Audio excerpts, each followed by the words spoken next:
Praise the Lord. இந்த ஜனவரி மாதத்தில் 15ஆம் தேதி ஆகிய இந்த புதன்கிழமையின் காலை வேளையில் தேவ சமூகத்தில் வந்திருக்கிற ஒவ்வொருவரையும் கர்த்தர் தாமே ஆசீர்வதிப்பாராக.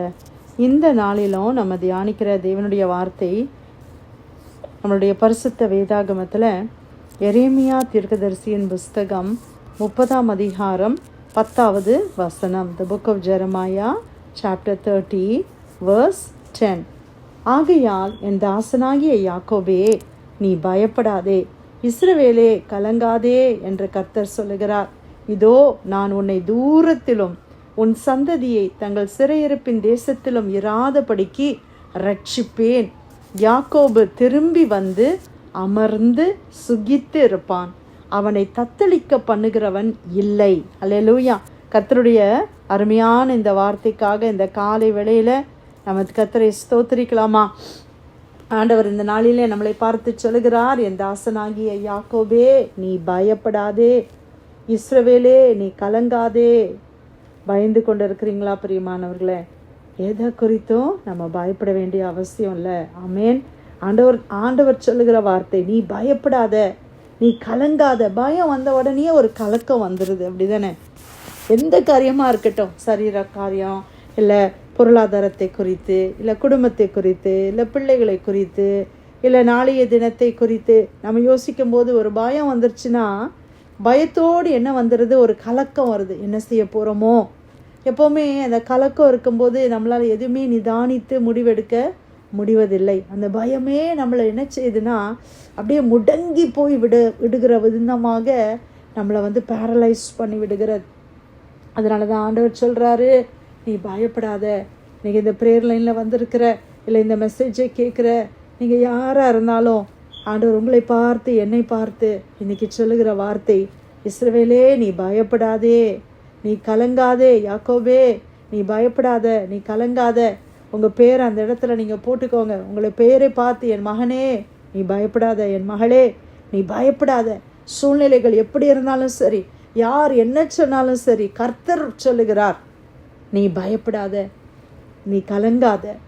இதோ நான் உன்னை தூரத்திலும் உன் சந்ததியை தங்கள் சிறையிருப்பின் தேசத்திலும் இராதபடிக்கு ரட்சிப்பேன். ஆண்டவர் நம்மளை ரட்சிக்கிற தேவன், நம்முடைய பிள்ளைகளை ரட்சிக்கிற தேவன். நம்முடைய பிள்ளைகள் இப்போ எங்கே இருந்தாலும், ஒருவேளை வசனத்தில் நம்ம கேட்ட வண்ணம் சிறையிருப்பின் தேசம் அப்படின்னு என்ன அர்த்தம்? கேப்டிவிட்டி. அவங்கள சிறைப்படுத்தி எத்தனையோ காரியங்களிலே பிசாசானவன், இல்லை பழக்கங்கள், கெட்ட பழக்கங்கள், இல்லை தீய நண்பர்கள், தகாத உறவுகள் அவர்களை சிறைப்படுத்தி இருக்குமானால், ஆண்டவர் சொல்லுகிறார், உன்னை தூரத்திலோ உன் சந்ததியை தங்கள் சிறையிருப்பின் தேசத்திலும் இராதபடிக்கு அவர்களை ரட்சிப்பேன். கர்த்தர் அவர்களை அந்த சிறையிருப்பின் தேசத்திலேயே விடுவது இல்லை, அவர்களை ரட்சித்து அவர்களை திரும்ப கொண்டு வருவார். ஆமேன். அடுத்த வார்த்தையில் நம்ம பார்க்குறோம், யாக்கோபு திரும்பி வந்து அமர்ந்து அவன் சுகித்து இருப்பான், அவன் திரும்பி வருவான். நீங்கள் யாருடைய ரட்சிப்புக்காய் ஜெபம் பண்ணுறீங்க? இவங்க ரட்சிக்கப்படணுமே, இப்படி ஒரு தீய பழக்கத்தில் போய் சிக்கி கொண்டார்களே அப்படின்னு சொல்லி நீங்கள் யாருக்காக ஜெபிக்கிறீங்க பிரியமானவர்களே? கர்த்தர் சொல்கிறாரு, அவர்களுடைய சிறையிருப்பிலிருந்து அவர்களை கர்த்தர் விடுதலை ஆக்குவார், அவர்களை ரட்சிப்பார், அவர்களுக்கு உதவி செய்வார், அவர்கள் திரும்பி வருவார்கள். திரும்பி வருவது மட்டுமல்ல, அவர்கள் சுகித்து இருப்பார்கள் என்று கர்த்தர் சொல்லுகிறார். ஆமேன். அமர்ந்து சுகித்து இருப்பான், அவனை தத்தளிக்க பண்ணுகிறவன் இல்லை. தத்தளிக்க பண்ணுகிறவன்னா அவங்கள பயமுறுத்துறவங்க யாரும் இல்லை. சில நேரத்தில் சில பாவ பழக்கங்களில் போய் சிக்கி கொண்டோம்னா, ஃபார் எக்ஸாம்பிள் இப்போ இந்த கேங்ஸ்லலாம் போய் மாட்டிக்கிறாங்க இல்லையா? அந்த கேங்லேருந்து வெளியில் வந்ததுக்கப்புறம் பார்த்திங்கன்னா அவங்களால நிம்மதியான ஒரு வாழ்க்கை வாழவே முடியாது. இதுதான் ஏதாவது ஒரு தீமையான பழக்கத்தில் போய் சிக்கி கொள்கிறவங்கள விடுதலை பண்ணி கொண்டு வரும்போது அவங்களுக்குள்ளே எப்போ ஒரு பயம் இருக்கும், யாராவது நம்மளை எதுவும் பண்ணிடுவாங்களோ. ஏன்னா அவங்களுடைய நேச்சர், அந்த கேங்ஸ் இல்லை அந்த தீய காரியங்களையே அவர்கள் பார்த்து பழகினவர்கள், அவர்களுக்கு அநேக சீக்ரெட்ஸ் தெரியும். அதனால் ஒருத்தர் வெளியில் போயிட்டா எல்லாத்தையும் சொல்லி கொடுத்துருவாங்களோ அப்படின்னு சொல்லி அவங்க என்ன செய்கிறாங்க, அவர்களை எப்படியாவது பாயிண்ட் பண்ணி அவங்கள எப்படியாவது இராதபடி அவர்களை அழிக்கணும்னு அவங்க நினைக்கிறாங்க இல்லையா? அப்போ வெளியில் வர்றவங்களுக்கு ஒரு தத்தளிப்பு காணப்படுகிறது. என்ன நடக்குமோ, என்னுடைய குடும்பத்துக்கு என்ன நடக்குமோன்ற தத்தளிப்பு. ஆனால் ஆண்டவர் சொல்கிறாரு, கர்த்தர் உங்களை ரட்சித்து வெளியில் கொண்டு வரும்போது உங்களை தத்தளிக்க பண்ணுகிறவர்கள் இருக்க மாட்டார்கள். ஆமேன். நீங்கள் பயப்பட வேண்டிய அவசியம் இல்லை பிரியமானவர்களே. நான் வெளியில் வந்தேனா, இல்லை நான் இந்த மாதிரி சூழ்நிலையில் வந்தேன்னா என் குடும்பத்துக்கு கூட பாதிப்பு வருமே, என் குடும்பத்துக்கும் என்னால் பாதிப்பு வந்துடுமேன்னு சொல்லி நீங்கள் பயப்பட வேண்டாம். கர்த்தர் சொல்லுகிறார், அவர்களை தத்தளிக்க பண்ணுகிறவன் இல்லை என்று சொல்லுகிறார். ஆண்டவர் உங்களை ரட்சித்த தேவன் அதையும் பார்த்து கொள்ள மாட்டாரா? ஆண்டவர் செய்வார். ஹல்லேலூயா.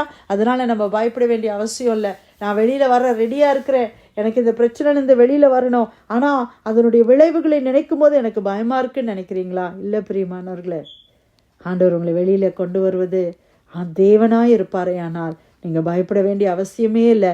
ஆண்டவர் மற்ற எல்லாத்தையும் பார்த்துப்பாரு. ஹல்லேலூயா. நீங்கள் பயப்படாதீங்க, நீங்கள் கலங்காதீங்க. ஆண்டவர் சிறையிருப்பின் தேசத்திலிருந்து ஒவ்வொருவரையும் அவர் மீட்டு மறுபடியும் கொண்டு வந்து சுகித்திருக்க பண்ணுகிற தேவன். அதற்காக காலை வேளையில் ஆண்டவருக்கு நன்றி சொல்லலாமா? எரேமியா 30:10 ஆகையால் என் தாசனாகிய யாக்கோபே நீ பயப்படாதே, இஸ்ரவேலே கலங்காதே என்று கர்த்தர் சொல்லுகிறார். இதோ நான் உன்னை தூரத்திலும் உன் சந்ததியை தங்கள் சிறையிருப்பின் தேசத்திலும் இராதபடிக்கு ரட்சிப்பேன். யாக்கோபு திரும்பி வந்து அமர்ந்து அவன் சுகித்திருப்பான். அவனை தத்தளிக்க பண்ணுகிறவன் இல்லை. உங்களை தத்தளிக்க பண்ணுகிற கடனாளிகள் இனிமேல் உங்களை தத்தளிக்க பண்ண மாட்டார்கள். விசுவாசிங்க. ஆண்டவர் எல்லாவற்றையும் உங்களுக்கு உதவி செய்வார். கர்த்தர் நம்முடைய சூழ்நிலைகளை மாற்றுவார். தேவன் கொடுத்த வார்த்தைக்காய் நன்றி செலுத்தி பிரேயர் லைனில் வந்திருக்கிற யாராவது நம்ம ஜெபிக்கலாமா?